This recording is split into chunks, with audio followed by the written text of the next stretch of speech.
मलीर खां हाकिम Memon police encroachment जो पॉडकास्ट वेझो बिल्डर्स जे घर ते छापो। बिल्डर्स असगर आबासी गिरफ़्तार कयो जंहिंजे ख़िलाफ़ ॻोठनि जा माण्हू रोडनि ते निकिरी आया। नेशनल हाईवे बंदि करे टायरनि खे बाहियूं ॾेई छॾियूं। उन जे नतीजे में नेशनल हाईवे 2 कलाक बंदि रहियो।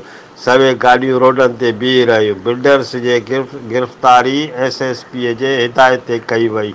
एसएचओ इंक्रोचमेंट राना मुकीम ऐं सब इंस्पेक्टर अली मुराद मंगसीअ जी शिकायत कंदे रहवासियुनि चयो त इंक्रोचमेंट पुलिस बिल्डर्स असगर आबासी ऐं ॻोठाणनि खां 10 लख रुपया रुश्वत घुरी न ॾियण जे सूरत में असांजे ॻोठ जे मथां चढ़ाई ऐं बिल्डर्स खे गिरफ़्तार करे वई, जॾहिं त असांजो ॻोठ आबाद स्कीम तहत लीज़ा ऐं बिल्डर्स एनओसी बि वरिती आहे। पुलिस मौक़े ते पहुची हंगामो कंदड़नि सां ॻाल्हायो ऐं यकीन ॾियारियो त जंहिं बि कार्रवाई कई आहे उन जे ख़िलाफ़ सख़्त कार्रवाई कई वेंदी ऐं संदसि FIR दाख़िल कई वेंदी।